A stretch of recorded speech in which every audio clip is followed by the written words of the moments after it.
Halo Sobat Pratama, belakangan ini banyak publik figur dari kalangan artis papan atas, musisi, dan lainnya yang bercerai. Ternyata ada loh yang membuat prenuptial agreement yang dikenal dengan perjanjian pranikah. Di video Reels Instagram kami sebelumnya telah dijelaskan bahwa perjanjian pranikah bagi seorang wajib pajak berpengaruh kepada status perpajakannya.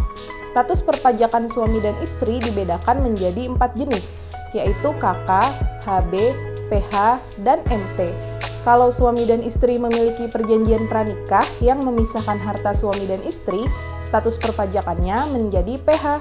Lalu, bagaimana cara perhitungan PPh-nya ya? Saya Rizka Yunita Handini, inilah dia barudak series PPh, perhitungan PPh status pisah harta suami istri.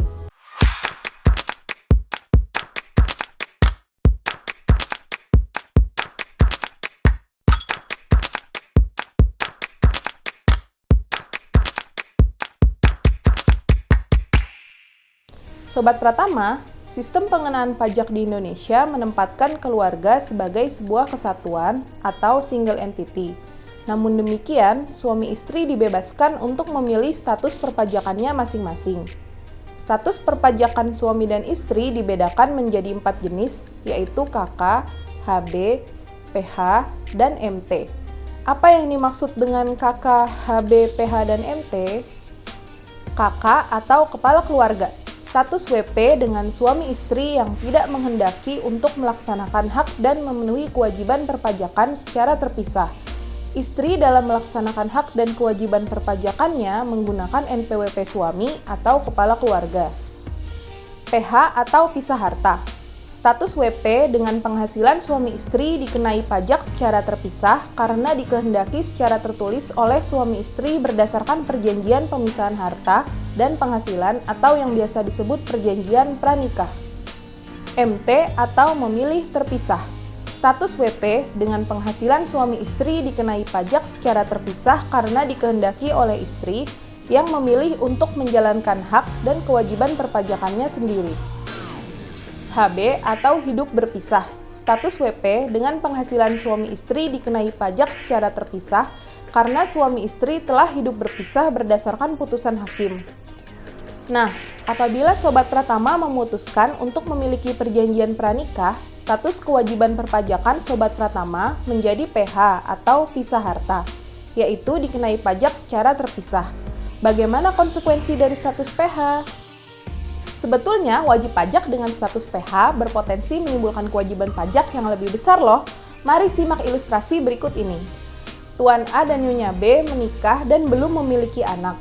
Tuan A dan Nyonya B memilih untuk menggabung kewajiban perpajakannya dengan status kepala keluarga atau KK. Tuan A memiliki penghasilan neto setahun sebesar 200 juta rupiah. Dan Nyonya B memiliki penghasilan neto setahun dari satu pemberi kerja sebesar 100 juta rupiah. Dalam hal ini, penghasilan Nyonya B dianggap sebagai penghasilan final, sehingga perhitungan pajak tahunan Tuan A menjadi sebagai berikut. Penghasilan neto setahun Tuan A sebesar 200 juta rupiah terlebih dahulu dikurangkan dengan total penghasilan tidak kena pajak atau PTKP bagi wajib pajak dengan status kawin tanpa tanggungan atau K0 sebesar Rp58.500.000. Dengan demikian, penghasilan kena pajak Tuan A adalah sebesar Rp141.500.000. Selanjutnya, penghasilan kena pajak dikalikan dengan tarif progresif pasal 17 Undang-Undang PPh dengan lapisan tarif 5% dan 15%, sehingga menghasilkan PPh terutang sebesar Rp15.225.000. Sementara itu, jika Tuan A dan Nyonya B memilih untuk memiliki perjanjian pranikah pisah harta, ilustrasi perhitungan PPh tahunannya menjadi sebagai berikut. Total penghasilan gabungan Tuan A dan Nyonya B sebesar 300 juta rupiah. Total PTKP untuk Tuan A dengan status istri bekerja dan status kawin tanpa tanggungan atau KI0 adalah sebesar Rp112.500.000. Dengan demikian, penghasilan neto gabungan suami istri dikurangi total PTKP menjadi penghasilan kena pajak sebesar Rp187.500.000.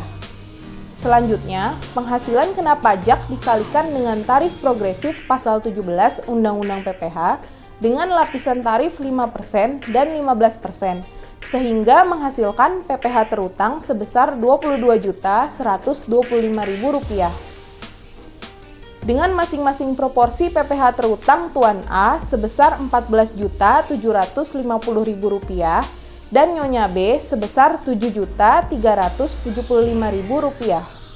Berdasarkan ilustrasi sebelumnya, PPH terutang Tuan A dan Nyonya B dalam 1 tahun pajak jika digabung atau KK adalah sebesar Rp15.225.000. Sementara, jika memilih untuk pisah harta atau PH, menjadi Rp22.125.000. Nah, ternyata lebih besar jika pisah harta ya Sobat Pratama. Dengan demikian, perjanjian pranikah yang menjadikan status WP menjadi PH dapat mempengaruhi perhitungan kewajiban pajak. Nah, kalau Sobat Pratama gimana? Setelah mengetahui bedanya antara penghasilan digabung dan dipisah, apakah tertarik untuk membuat perjanjian pranikah? Apapun pilihan Sobat Pratama, semoga video kali ini bermanfaat ya. Yuk Sobat Pratama, belajar lebih baik dan lebih baik belajar. Silahkan subscribe dan komen hal apa saja yang sekiranya bisa kita bahas di video selanjutnya. Sampai jumpa lagi ya di Barudak seri berikutnya.